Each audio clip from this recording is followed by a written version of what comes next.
NEC Table 220.19 permits range circuits to be derated to 80% of their rated ampacity for continuous loads.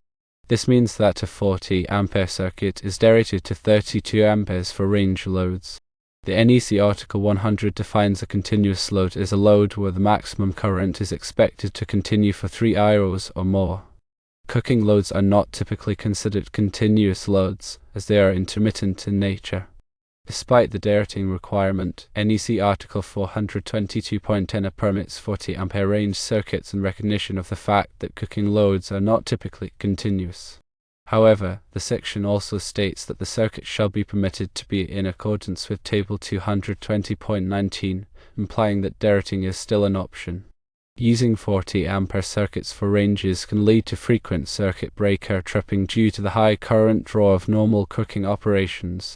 This is especially true for ranges with high power ratings. To avoid tripping issues, consider derating the circuit to 32 amperes. This will provide a buffer of 8 amperes to accommodate the expected peak current draw. Upgrade the circuit to 50 amperes. This is a more robust solution that will provide ample capacity for all cooking operations. Educate clients on proper range usage.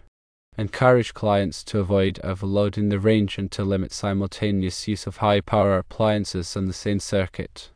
While the NEC permits 40 ampere circuits for ranges, it is important to consider the potential for circuit breaker tripping due to high current draw.